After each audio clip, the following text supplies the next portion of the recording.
Hi friends, Munshi Premchand ji के उपन्यास गोदान के भाग 4 की ऑडियो बुक में आपका स्वागत है। शुरू करने से पहले चैनल को सब्सक्राइब करें और ऑडियो को लाइक और शेयर करें। पिछले भागों के लिए प्लेलिस्ट चेक करें। चलिए शुरू करते हैं। भाग 4। होरी को रात भर नींद नहीं आई। नीम के पेड़तले अपनी बांस की खाट पर पड़ा बार बार तारों की ओर देखता था। गाय के लिए एक नाद गाड़नी है। बैलों से अलग उसकी नाद रहे तो अच्छा। अभी तो रात को बाहर ही रहेगी, लेकिन चौमासे में उसके लिए कोई दूसरी जगह ठीक करनी होगी। बाहर लोग नजर लगा देते हैं। कभी कभी तो ऐसा टोना टोटका कर देते हैं कि गाय का दूध ही सूख जाता है। थन में हाथ ही नहीं लगाने देती। लात मारती है, नहीं, बाहर बांधना ठीक नहीं। और बाहर नाद भी कौन गाड़ने देगा। कारिंदा साहब नजर के लिए मुंह फुलाएंगे। छोटी छोटी बात के लिए राय साहब के पास फरियाद ले जाना भी उचित नहीं। और कारिंदे के सामने मेरी सुनता कौन है। उनसे कुछ कहूं तो कारिंदा दुश्मन हो जाए। जल में रहकर मगर से बैर करना लड़कपन है। भीतर ही बांधूंगा। आंगन है तो छोटा सा, लेकिन एक मड़ैया डाल देने से काम चल जाएगा। अभी पहला ही बयान है। 5 सेर से कम क्या दूध देगी। सेर भर तो गोबर ही को चाहिए। रुपया दूध देखकर कैसी ललचाती रहती है। अब पिए जितना चाहे। कभी कभी 2-4 सेर मालिकों को दे आया करूंगा। कारिंदा साहब की पूजा भी करनी ही होगी। और भोला के रुपए भी दे देना चाहिए। सगाई के ढकोसले में उसे क्यों डालूं। जो आदमी अपने ऊपर इतना विश्वास करे, उससे दगा करना नीचता है। 80 रुपए की गाय मेरे विश्वास पर दे दी। नहीं, यहां तो कोई एक पैसे को नहीं पतियाता। सन में क्या कुछ न मिलेगा। अगर 25 रुपए भी दे दूं तो भोला को भाड़ हो जाए। धनिया से नाहक बता दिया। चुपके से गाय लेकर बांध देता तो चकरा जाती। लगती पूछने, किसकी गाय है, कहां से लाए हो। खूब दिख करके तब बताता, लेकिन जब पेट में बात पचे भी। कभी 2-4 पैसे ऊपर से आ जाते हैं। उनको भी तो नहीं छिपा सकता। और ये अच्छा भी है। उसे घर की चिंता रहती है। अगर उसे मालूम हो जाए कि इनके पास भी पैसे रहते हैं तो फिर नखरे बघारने लगे।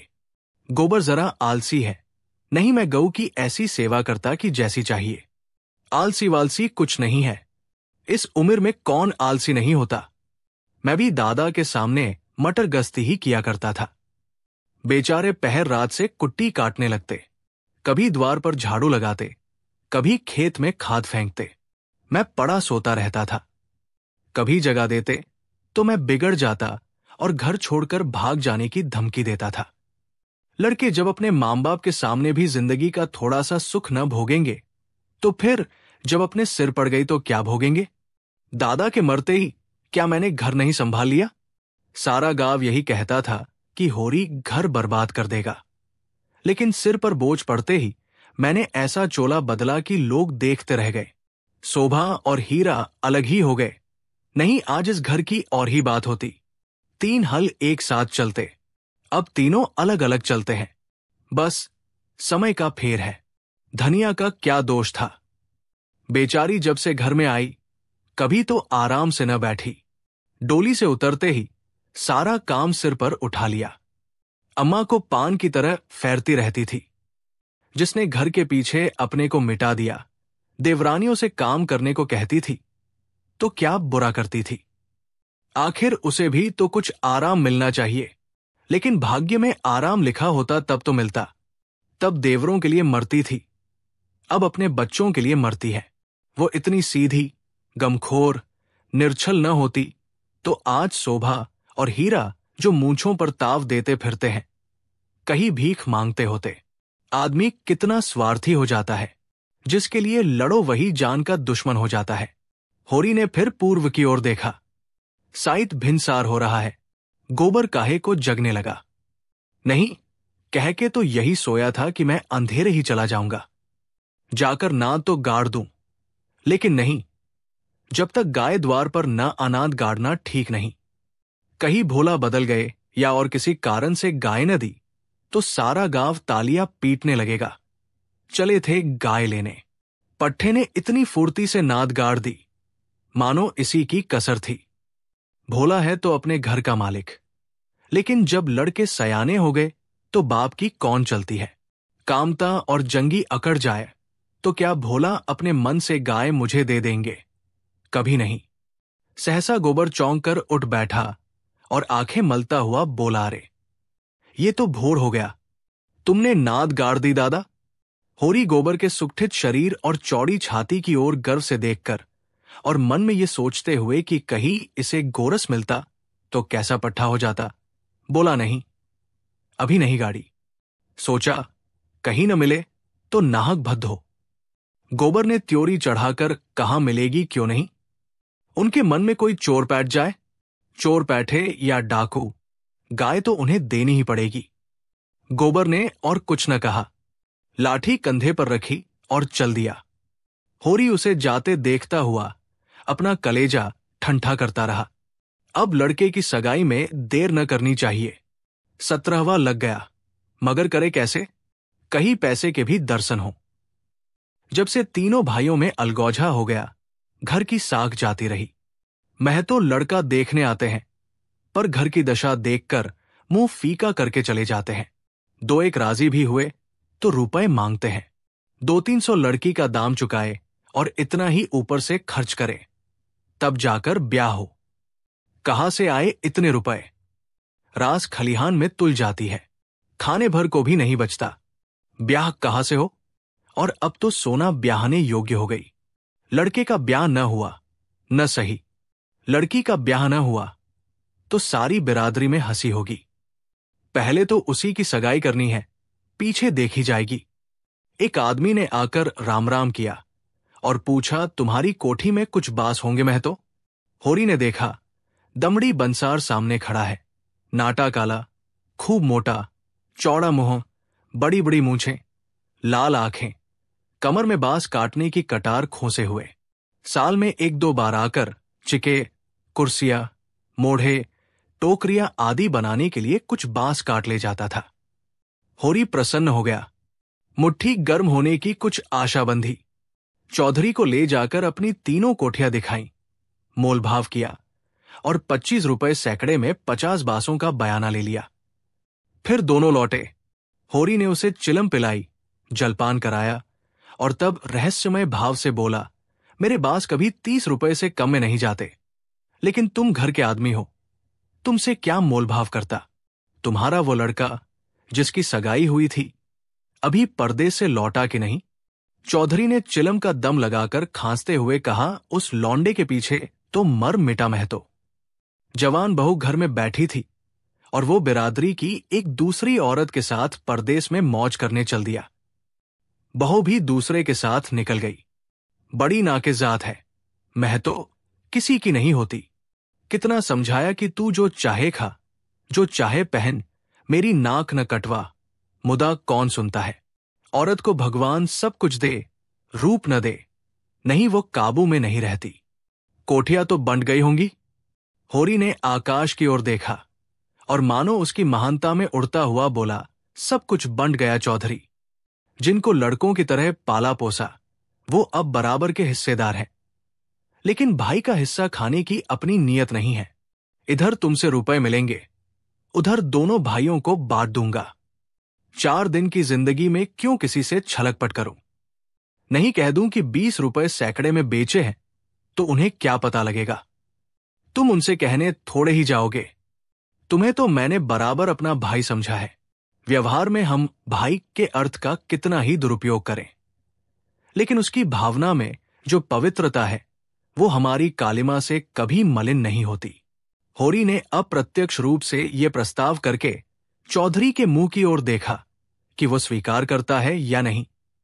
उसके मुख पर कुछ ऐसा मिथ्या विनीत भाव प्रकट हुआ जो भिक्षा मांगते समय मोटे भिक्षुकों पर आ जाता है। चौधरी ने होरी का आसन पाकर चाबुक जमाया, हमारा तुम्हारा पुराना भाईचारा है महतो, ऐसी बात है भला। लेकिन बात यह है कि ईमान आदमी बेचता है तो किसी लालच से। 20 रुपए नहीं, मैं 15 रुपए कहूंगा, लेकिन जो 20 रुपए के दाम लो। होरी ने खिसियाकर कहा, तुम तो चौधरी अंधेर करते हो। ₹20 में कहीं ऐसे बाज जाते हैं। ऐसे क्या, इससे अच्छे बाज जाते हैं ₹10 पर। हाथ 10 कोस और पश्चिम चले जाओ। मूल बास का नहीं है, शहर के नगीच होने का है। आदमी सोचता है जितनी देर वहां जाने में लगेगी उतनी देर में तो 2-4 रुपए का काम हो जाएगा। सौदा पट गया। चौधरी ने मिर्जी उतारकर छान पर रख दी और बांस काटने लगा। ऊख की सिंचाई हो रही थी। हीराभू कलेवा लेकर कुएं पर जा रही थी। चौधरी को बांस काटते देखकर घूंघट के अंदर से बोली, कौन बांस काटता है? यहां बांस न कटेंगे। चौधरी ने हाथ रोककर कहा, बांस मोल लिए हैं। 15 रुपए सैकड़े का बयाना हुआ है। सेंत में नहीं काट रहे हैं। हीराभू अपने घर की मालकिन थी। उसी के विद्रोह से भाइयों में अलगौझा हुआ था। धनिया को परास्त करके शेर हो गई थी। हीरा कभी कभी उसे पीटता था। अभी हाल में इतना मारा था कि वो कई दिन तक खाट से न उठ सकी, लेकिन अपनी पदाधिकार वो किसी तरह न छोड़ती थी। हीरा क्रोध में उसे मारता था, लेकिन चलता था उसी के इशारों पर, उस घोड़े की भांति जो कभी कभी स्वामी को लात मारकर भी उसी के आसन के नीचे चलता है। कलेवे की टोकरी सिर से उतारकर बोली, 15 रुपए में हमारे बास न जाएंगे। चौधरी औरत जात से इस विषय में बातचीत करना नीति विरुद्ध समझते थे। बोले जाकर अपने आदमी को भेजते, जो कुछ कहना हो आकर कहें। हीराभू का नाम था पुन्नी। बच्चे 2 ही हुए थे, लेकिन ढल गई थी। बनावट सिंगार से समय के आघात का शमन करना चाहती थी, लेकिन गृहस्थी में भोजन ही का ठिकाना न था। सिंगार के लिए पैसे कहां से आते? इस अभाव और विवशता ने उसकी प्रकृति का जल सुखाकर कठोर और शुष्क बना दिया था, जिस पर एक बार फावड़ा भी उचट जाता था। समीप आकर चौधरी का हाथ पकड़ने की चेष्टा करती हुई बोली, आदमी को क्यों भेज दूं? जो कुछ कहना हो मुझसे कहो ना। मैंने कह दिया, मेरे बास न कटेंगे। चौधरी हाथ छुड़ाता था और पुन्नी बार बार पकड़ लेती थी। 1 मिनट तक यही हाथापाई होती रही। अंत में चौधरी ने उसे जोर से पीछे ढकेल दिया। पुन्नी धक्का खाकर गिर पड़ी, मगर फिर संभली और पांव से तल्ली निकालकर चौधरी के सिर, मुंह, पीठ पर अंधाधुंध जमाने लगी। बंसोर होकर उसे ढकेल दे, उसका ये अपमान। मारती जाती थी और रोती भी जाती थी। चौधरी उसे धक्का देकर नारी जाति पर बल का प्रयोग करके गच्चा खा चुका था। खड़े खड़े मार खाने के सिवा इस संकट से बचने की उसके पास और कोई दवा न थी। पुन्नी का रोना सुनकर होरी भी दौड़ा हुआ आया। पुन्नी ने उसे देखकर और जोर से चिल्लाना शुरू किया। होरी ने समझा चौधरी ने पुनिया को मारा है। खून ने जोश मारा और अलगौजे की ऊंची बांध को तोड़ता हुआ सब कुछ अपने अंदर समेटने के लिए बाहर निकल पड़ा। चौधरी को जोर से एक लात जमाकर बोला, अब अपना भला चाहते हो चौधरी, तो यहां से चले जाओ, नहीं तुम्हारी लहास उठेगी। तुमने अपने को समझा क्या है? तुम्हारी इतनी मजाल कि मेरी बहू पर हाथ उठाओ।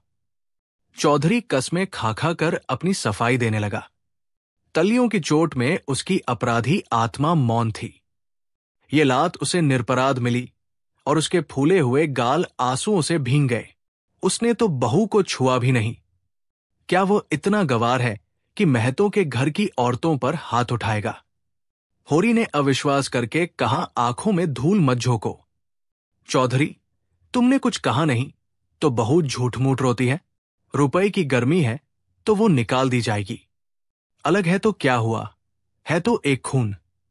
कोई तिरछी आंख से देखे तो आंख निकाल ले। पुन्नी चंडी बनी हुई थी। गला फाड़कर बोली, तूने मुझे धक्का देकर गिरा नहीं दिया? खा जा अपने बेटे की कसम। हीरा को भी खबर मिली कि चौधरी और पुनिया में लड़ाई हो रही है। चौधरी ने पुनिया को धक्का दिया। पुनिया ने उसे तल्लियों से पीटा। उसने पूर्व वही छोड़ा और ओंगी लिए घटनास्थल की ओर चला।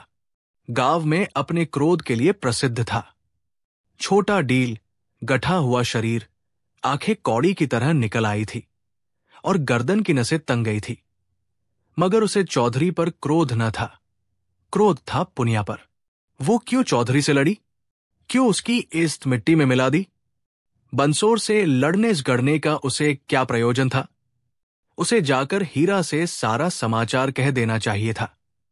हीरा जैसा उचित समझता करता। वो उससे लड़ने क्यों गई?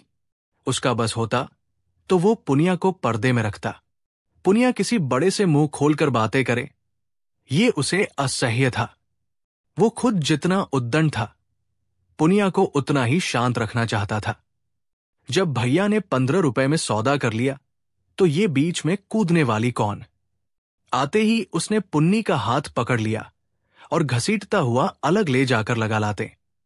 जमाने हरामजादी, तू हमारी नाक कटाने पर लगी हुई है। तू छोटे छोटे आदमियों से लड़ती फिरती है, किसकी पगड़ी नीची होती है बता? एक लात और जमाकर हम तो वहां कलियों की बाट देख रहे हैं, तू यहां लड़ाई ठाने बैठी है। इतनी बेशर्मी! आग का पानी ऐसा गिर गया, खोद कर गाड़ दूंगा। पुन्नी हाय हाय करती जाती थी और कोसती जाती थी। तेरी मिट्टी उठे, तुझे हैजा हो जाए, तुझे मरी आए, देवी मैया तुझे लील जाए, तुझे इनपलुएंजा हो जाए। भगवान करे तू कोढ़ी हो जाए, हाथ पांव कट कट गिरे। और गालियां तो हीरा खड़ा खड़ा सुनता रहा, लेकिन ये पिछली गाली उसे लग गई। हैजा मरी आदि में विशेष कष्ट न था। इधर बीमार पड़े, उधर विदा हो गए, लेकिन कोढ़, ये घिनौनी मौत और उससे भी घिनौना जीवन। वो तिलमिला उठा, दांत पीसता हुआ फिर पुनिया पर झपटा और झोटे पकड़कर फिर उसका सिर जमीन पर रगड़ता हुआ बोला, हाथ पांव कटकर गिर जाएंगे तो मैं तुझे लेकर चाटूंगा। तू ही मेरे बाल बच्चों को पालेगी? तू ही इतनी बड़ी गिरस्ती चलाएगी? तू तो दूसरा भरतार करके किनारे खड़ी हो जाएगी। चौधरी को पुनिया की इस दुर्गति पर दया आ गई। हीरा को उदारता पूर्वक समझाने लगा, हीरा महतो, अब जाने दो, बहुत हुआ। क्या हुआ? बहू ने मुझे मारा, मैं तो छोटा नहीं हो गया। धन्य भाग कि भगवान ने ये तो दिखाया। हीरा ने चौधरी को डांटा, तुम चुप रहो चौधरी, नहीं मेरे क्रोध में पड़ जाओगे तो बुरा होगा। औरत जात इसी तरह बकती है, आज को तुमसे लड़ गई, कल को दूसरों से लड़ जाएगी।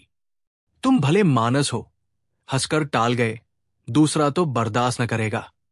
कहीं उसने भी हाथ छोड़ दिया तो कितनी आबरू रह जाएगी, बताओ। इस ख्याल ने उसके क्रोध को फिर भड़काया। लपका था कि होरी ने दौड़कर पकड़ लिया और उसे पीछे हटाते हुए बोला, अरे हो तो गया, देख तो लिया दुनिया ने कि बड़े बहादुर हो, अब क्या उसे पीस कर पी जाओगे? हीरा अब भी बड़े भाई का अदब करता था, सीधे सीधे न लड़ता था। चाहता तो एक झटके में अपना हाथ छुड़ा लेता, लेकिन इतनी बेअदबी न कर सका। चौधरी की ओर देखकर बोला, अब खड़े क्या ताकते हो, जाकर अपने बास काटो। मैंने सही कर दिया, 15 रुपए सैकड़े में तय है। कहा तो पुन्नी रो रही थी, कहां झमक कर उठी और अपना सिर पीट कर बोली, लगा दे घर में आग। मुझे क्या करना है, भाग फूट गया कि तुम जैसी कसाई के पाले पड़ी। लगा दे घर में आग। उसने कलियों की टोकरी वही छोड़ दी और घर की ओर चली। हीरा गर्जा, वहां कहा जाती है, चल कुएं पर, नहीं खून पी जाऊंगा। पुनिया के पांव रुक गए। इस नाटक का दूसरा अंक न खेलना चाहती थी। चुपके से टोकरी उठाकर रोती हुई कुएं की ओर चली। हीरा भी पीछे पीछे चला। होरी ने कहा, अब फिर मारधाड़ न करना, इससे औरत बेशरम हो जाती है। धनिया ने द्वार पर आकर हाक लगाई, तुम वहां खड़े खड़े क्या तमाशा देख रहे हो? कोई तुम्हारी सुनता भी है कि यूं ही शिक्षा दे रहे हो? उस दिन इसी बहू ने तुम्हें घूंघट की आड़ में दाढ़ी जार कहा था, भूल गए? बहुरिया होकर पराए मर्दों से लड़ेगी तो डांटी न जाएगी। होरी द्वार पर आकर नटखटपन के साथ बोला, और जो मैं इसी तरह तुझे मारूं? क्या कभी मारा नहीं है जो मारने की साध बनी हुई है? इतनी बेदर्दी से मारता तो तू घर छोड़कर भाग जाती। पुनिया बड़ी गमखोर है। ओहो, ऐसे ही तो बड़े दर्द वाले हो। अभी तक मार का दाग बना हुआ है। हीरा मारता है तो दुलारता भी है। तुमने खाली मारना सीखा, दुलार करना सीखा ही नहीं।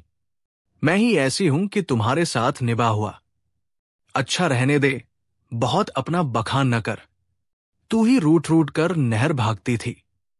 जब महीनों खुशामद करता था तब जाकर आती थी। जब अपनी गरज सताती थी तब मनाने जाते थे लाला। मेरे दुलार से नहीं जाते थे। इसी से तो मैं सबसे तेरा बखान करता हूं। वैवाहिक जीवन के प्रभात में लालसा अपनी गुलाबी मादकता के साथ उदय होती है और हृदय के सारे आकाश को अपने माधुर्य की सुनहरी किरणों से रंजित कर देती है। फिर मध्याह्न का प्रखर ताप आता है, क्षण अक्षण पर बगुले उठते हैं और पृथ्वी कांपने लगती है। लालसा का सुनहरा आवरण हट जाता है और वास्तविकता अपने नग्न रूप में सामने आ खड़ी है। उसके बाद विश्राम में संध्या आती है, शीतल और शांत। जब हम थके हुए पथिकों की भांति दिन भर की यात्रा का वृत्तांत कहते और सुनते हैं तटस्थ भाव से, मानो हम किसी ऊंचे शिखर पर जा बैठे हैं जहां नीचे का जनरूरव हम तक नहीं पहुंचता। धनिया ने आंखों में रस भरकर कहा, चलो चलो, बड़े बखान करने वाले, जरा सा कोई काम बिगड़ जाए तो गर्दन पर सवार हो जाते हो। होरी ने मीठे उल्हाने के साथ कहा, ले अब यही तेरी बेइंसाफी मुझे अच्छी नहीं लगती धनिया।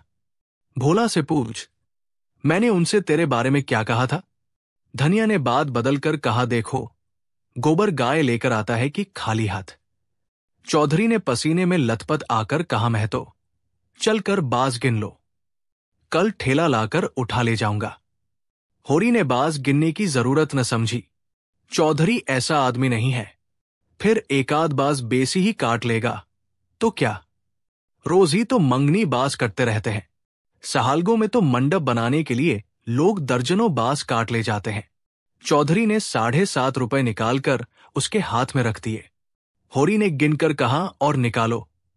हिसाब से 2.5 और होते हैं। चौधरी ने बेमुरावती से कहा, 15 रुपए में तय हुए हैं कि नहीं? 15 रुपए में नहीं, 20 रुपए में। हीरा महतो ने तुम्हारे सामने 15 रुपए कहे थे। कहो तो बुला लाओ। तय तो 20 रुपए में ही हुए थे चौधरी। अब तुम्हारी जीत है, जो चाहो कहो। 2.5 रुपए निकलते हैं, तुम 2 ही दे दो। मगर चौधरी कच्ची गोलियां न खेला था। अब उसे किसका डर? होरी के मुंह में तो ताला पड़ा हुआ था। क्या कहे, माथा ठोंक कर रह गया। बस इतना बोला, ये अच्छी बात नहीं है चौधरी, 2 रुपए दबाकर राजा न हो जाओगे। चौधरी तीक्ष्ण स्वर में बोला, और तुम क्या भाइयों के थोड़े से पैसे दबाकर राजा हो जाओगे? 2.5 रुपए पर अपना ईमान बिगाड़ रहे थे, उस पर मुझे उपदेश देते हो। अभी पर्दा खोल दूं तो सिर नीचा हो जाए। होरी पर जैसे सैकड़ों जूते पड़ गए। चौधरी तो रुपए सामने जमीन पर रखकर चला गया, पर वो नीम के नीचे बैठा बड़ी देर तक पछताता रहा। वो कितना लोभी और स्वार्थी, इसका उसे आज पता चला। चौधरी ने 2.5 रुपए दे दिए होते तो वो खुशी से कितना फूल उठता। अपनी चालाकी को सराहता कि बैठे बैठाए 2.5 रुपए मिल गए। ठोकर खाकर ही तो हम सावधानी के साथ पग उठाते हैं। धनिया अंदर चली गई थी। बाहर आई तो रुपए जमीन पर पड़े देखे। गिनकर बोली, और रुपए क्या हुए? 10 न चाहिए? होरी ने लंबा मुंह बनाकर कहा, हीरा ने 15 रुपए में दे दिए तो मैं क्या करता? हीरा 5 रुपए में दे दे। हम नहीं देते इन दामों। वहां मारपीट हो रही थी, मैं बीच में क्या बोलता? होरी ने अपनी पराजय अपने मन में ही डाल ली। जैसे कोई चोरी से आम तोड़ने के लिए पेड़ पर चढ़े और गिर पड़ने पर धूल झाड़ता हुआ उठ खड़ा हो कि कोई देख न ले। जीतकर आप अपनी धोखेबाजियों की डींग मार सकते हैं। जीत से सब कुछ माफ है। हार की लज्जा तो पी जाने की ही वस्तु है। धनिया पति को फटकारने लगी। ऐसे सुअवसर उसे बहुत कम मिलते थे। होरी उससे चतुर था, पर आज बाजी धनिया के हाथ थी। हाथ मटकाकर बोली, क्यों न हो? भाई ने 15 रुपए कह दिए तो तुम कैसे टोकते? अरे राम राम, लाडले भाई का दिल छोटा हो जाता कि नहीं? फिर जब इतना बड़ा अनर्थ हो रहा था कि लाडली बहू के गले पर छुरी चल रही थी, तो भला तुम कैसे बोलते? उस बखत कोई तुम्हारा सरबस लूट लेता तो भी तुम्हें सुध न होती। होरी चुपचाप सुनता रहा। मिनका तक नहीं। झुंझलाहट हुई, क्रोध आया, खून खौला, आंख जली, दांत पिसे, लेकिन बोला नहीं। चुपके से कुदाल उठाई और ऊख गोड़ने चला। धनिया ने कुदाल छीनकर कहा, क्या अभी सबेरा है जो ऊख गोड़ने चले? सूरज देवता माथे पर आ गए। नहाने धोने जाओ, रोटी तैयार है। होरी ने घुन्ना कर कहा, मुझे भूख नहीं है। धनिया ने जले पर नोन छिड़का, हा काहे को भूख लगेगी? भाई ने बड़े बड़े लड्डू खिला दिए हैं ना, भगवान ऐसे सपूत भाई सबको दे। होरी बिगड़ा, क्रोध अब रस्सियां तुड़ा रहा था, तू आज मार खाने पर लगी हुई है। धनिया ने नकली विनय का नाटक करके कहा, क्या करूं? तुम दुलार ही इतना करते हो कि मेरा सिर फिर गया है। तू घर में रहने देगी कि नहीं? घर तुम्हारा, मालिक तुम। मैं भला कौन होती हूं तुम्हें घर से निकालने वाली? होरी आज धनिया से किसी तरह पेश नहीं पा सकता। उसकी अक्ल जैसे कुंद हो गई है। इन व्यंग्य बाणों के रोकने के लिए उसके पास कोई ढाल नहीं है। धीरे से कुदाल रख दी और गमछा लेकर नहाने चला गया। लौटा कोई आध घंटे में, मगर गोबर अभी तक न आया था। अकेले कैसे भोजन करे? लौंडा वहां जाकर सो रहा। भोला कि वो मदमाती छोकरी है न झुनिया, उसके साथ हंसी दिलगी कर रहा होगा। कल भी तो उसके पीछे लगा हुआ था। नहीं गाय दी तो लौट क्यों नहीं आया? क्या वहां ढही देगा? धनिया ने कहा, अब खड़े क्या हो? गोबर सांझ को आएगा।